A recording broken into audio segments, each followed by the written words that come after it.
हम अपना K20 में फंक्शन में ही कुछ इम्पोर्टेंट इंटरव्यू क्वेश्चन कवर करेंगे जो इंटरव्यू में पूछे जाते हैं। जैसे रिटर्न और प्रिंट में क्या फ़र्क है, अगर रिटर्न ना लिखें तो क्या होता है, अगर प्रिंट ना लिखें तो क्या होता है। तो ये सारे क्वेश्चन हम एक ही इस वीडियो में कवर करने वाले हैं। अब हमने पिछले टॉपिक में फंक्शन को स्टडी किया था, आज हम रिटर्न स्टेटमेंट सीखने लगे हैं कैसे होता है। देखें, सबसे पहले तो फंक्शन का ये कीवर्ड यूज़ होता है। ये पिछली वर्ड में मैंने आपको बताया था कि डेफ यूज़ होता है। उसके बाद आप कोई भी फंक्शन लिख सकते हैं। जैसे मैं ऐड करना चाहता हूँ तो आपकी मर्ज़ी, आप साथ लिख लें ऐड, और आप साथ लिखें एक ए है और दूसरा बी है। अब मैं आप लोगों को ये एक अच्छा सा, अब यहाँ पे आपने कॉलन लगाने हैं। उसके बाद आप नीचे आएंगे, फंक्शन खुद इंडेंटेशन दे देता है। पाइथन में इंडेंटेशन बहुत ज़रूरी होती है, बाकी लैंग्वेजेस में नहीं होती, इसमें बहुत ज़रूरी होती है। उसके बाद आप लोगों ने रिटर्न लिखना है।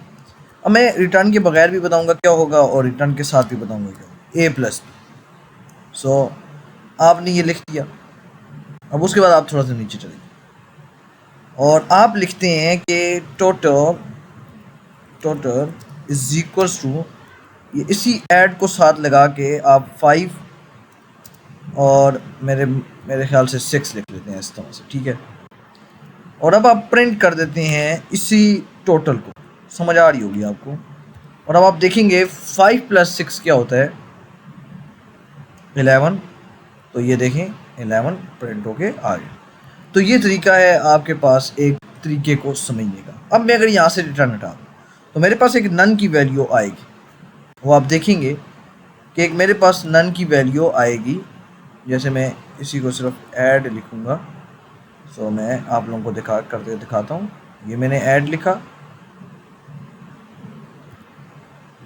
सो मैं def add print okay A plus B. So that is, आप चेक करेंगे कि इसमें कितना बड़ा फ़र्क पड़ता है। सो मैंने पहले कहा है कि आपने फंक्शन को देख कर ये काम करना है। तो ए बी ऊपर है, तो आप यहाँ पे लिखेंगे प्रिंट ए प्लस बी। सो आप देखेंगे कि जब मैं कॉल करूँगा फंक्शन को ऐड, सो मैं 5 और 6 रखना चाहता हूँ, तो आप यूँ देखेंगे कि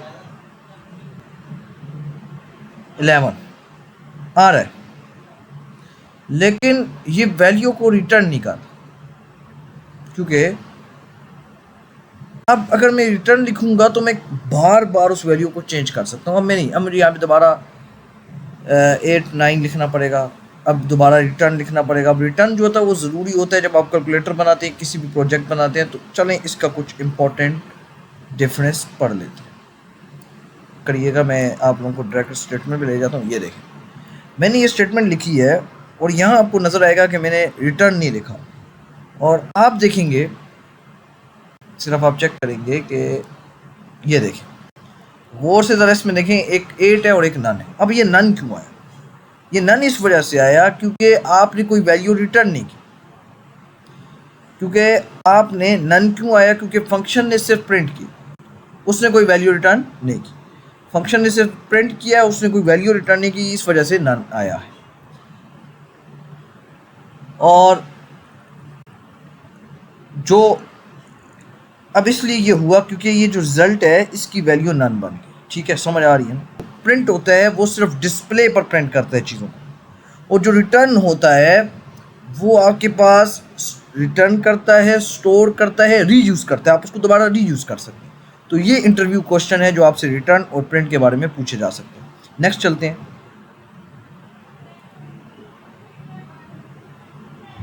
अब कुछ प्रैक्टिस क्वेश्चन आपसे मैं पूछता हूँ। जैसे कुछ प्रैक्टिस क्वेश्चन, जैसे def add A B print A plus B, okay, X is equal to add 2 3 print x.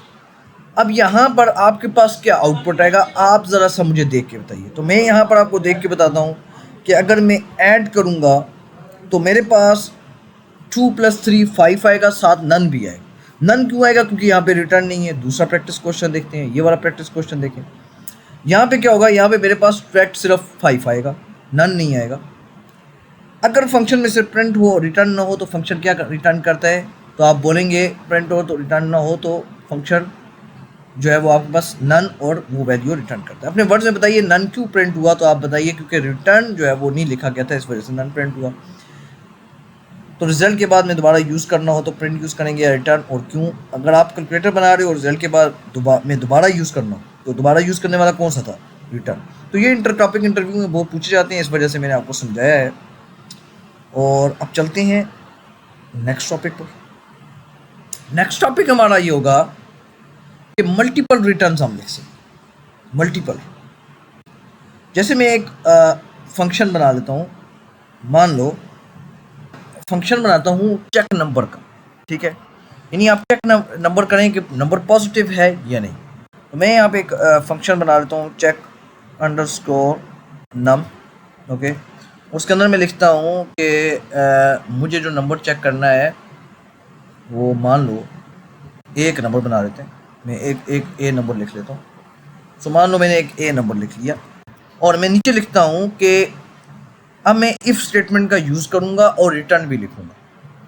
सो देखें इफ़ नम, अब नम को क्या होना चाहिए, ग्रेटर देन 0 होना चाहिए। अगर ये ग्रेटर देन 0 होगा तो क्या होगा, इससे आपके पास अगर ये ग्रेटर देन 0 होगा नम, तो ये जो ए है ये अगर आपके पास ग्रेटर देन 0 होगा, 2 मिनट।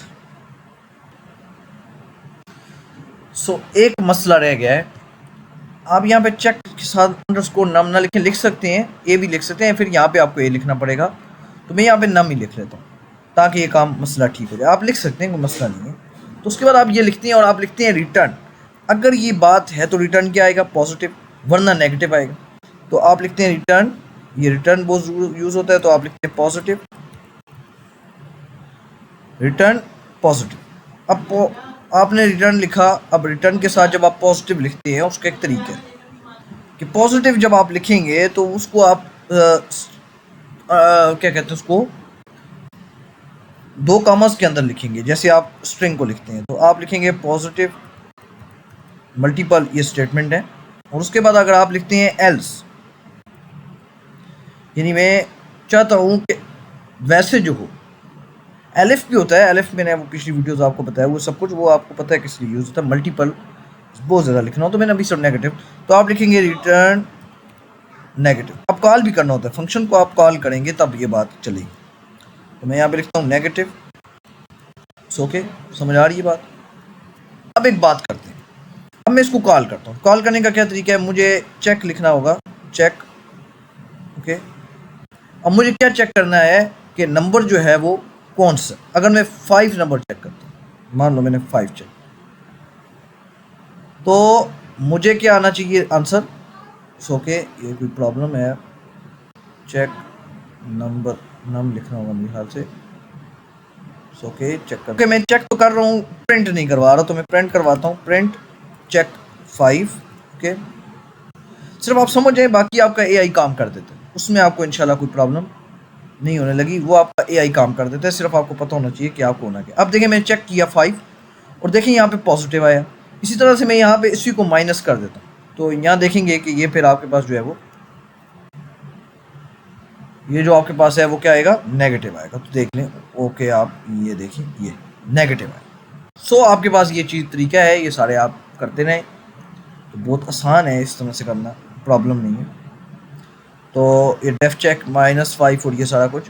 अब चलते हैं नेक्स्ट प्रैक्टिस क्वेश्चन की तरफ। अब एक चीज़ आपको मैंने और समझानी है, जैसे हम कोई टेस्ट दे रहे हैं, फॉर एग्जांपल एक टेस्ट में लिख लेता हूँ। तो बच्चे ने एक टेस्ट दिया, ठीक है, और मैं चाहता हूँ कि अगर बच्चे का टेस्ट पहले प्रिंट ए हो जाए, ठीक है, फिर मैं अगर रिटर्न यहाँ पे लिखता हूँ, समझना ज़रा इस बात को, फिर मैं अगर यहाँ पे प्रिंट बी लिखता हूँ, तो मैं यहीं प्रिंट बी लिखूँगा, ये प्रॉब्लम है थोड़ा सा, तो मैंने प्रिंट बी लिखा। अब ज़रा एक बात मेरी समझना, और मैं यहाँ से टेस्ट करके इसको कॉल करता हूँ फंक्शन। अब मेरे भाई होगा हमेशा क्या कि प्रिंट ए ही प्रिंट होगा, प्रिंट बी क्यों नहीं, रिटर्न के बाद वाली वैल्यू एग्जीक्यूट ही नहीं होती जब तक कि वो गलत नहीं है। अगर आप पहली वैल्यू ही एग्जीक्यूट होगी अगर आप कुछ करना चाहते हैं, तो रिटर्न लिखेंगे तो फिर दूसरी वैल्यू कभी भी एग्जीक्यूट नहीं। तो ये आपका इसमें जो है वो इसमें ये नॉलेज था। चलते हैं नेक्स्ट। एक और टॉपिक आपका बहुत इंपॉर्टेंट टॉपिक है जिसमें आप डिफ़ॉल्ट पैरामीटर यूज़ करते हैं। ये आगे आपको काम आएंगे, यहाँ पर नहीं है। जब आप बड़े बड़े प्रोजेक्ट तैयार करेंगे उसमें आपको काम आएंगे। डिफ़ॉल्ट पैरामीटर ये होता है कि फॉर एग्जांपल मैंने इसी डेफ फंक्शन में मान लो कोई मेरा आदमी है, उसको मैं ग्रीट करना चाहता हूँ, तो ग्रीट कर रहा हूँ। मान लो आप किसी भी कस्टमर को कोई ऐप वेबसाइट में ग्रीट करना चाहते हैं, तो ग्रीट करता हूँ, मैं उससे कहता हूँ भैया ये नेम है। अब ये डिफ़ॉल्ट पैरामीटर नहीं है। अब डिफ़ॉल्ट और इसमें पैरामीटर में आप ज़रा फ़र्क चेक करिएगा। और मैं नीचे लिखता हूँ प्रिंट। अब मैं रिटर्न नहीं लिख रहा, उसकी वजह ये है भी लिखें तो कोई फ़र्क नहीं पड़ता। अच्छा, अब आप यहाँ पे हेलो लिखते हैं। एक तो आपके पास वो जब उसको आप ग्रीट करेंगे एक हेलो लिखेंगे, प्लस उसका नेम लिखेंगे।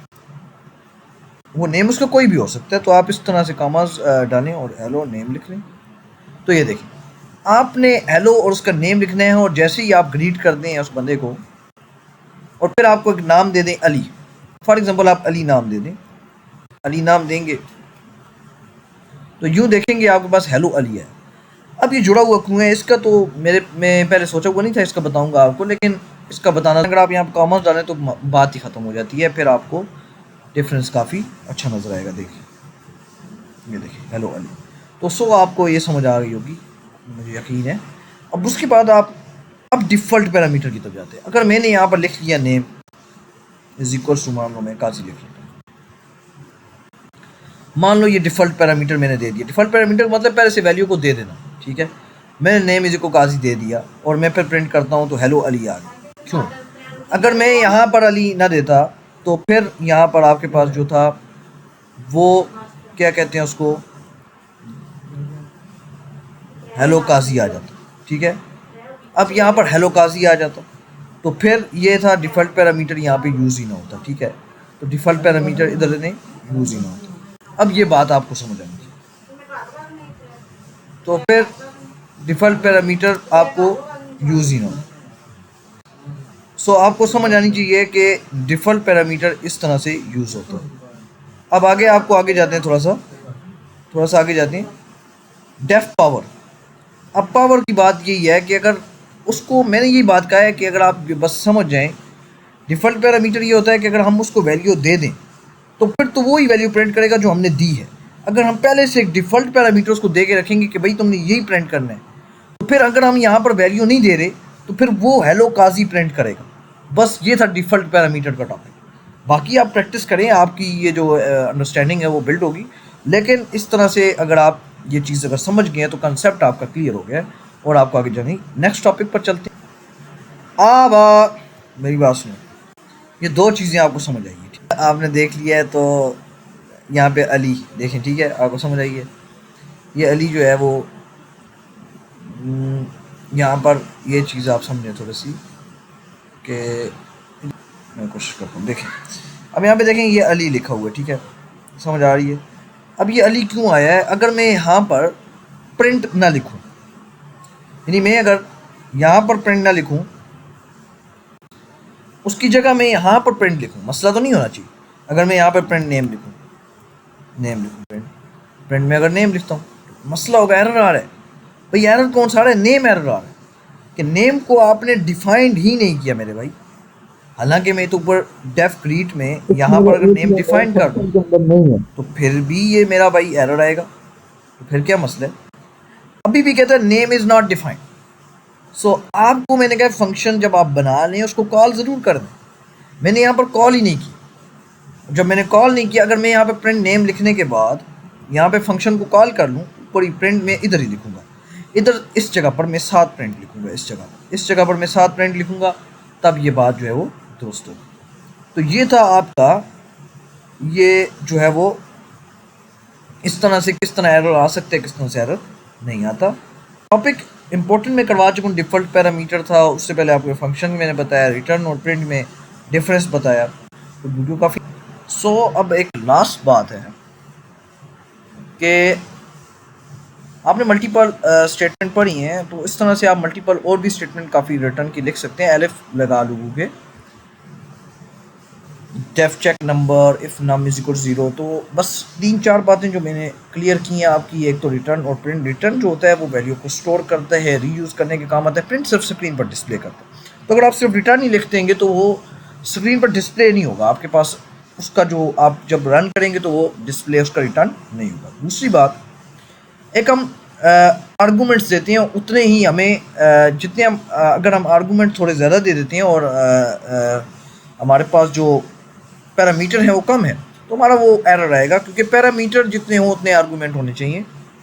ठीक है, आर्गूमेंट अगर मैं ज़्यादा दे देता हूँ, पैरामीटर कम है, तो ये एरर आएगा।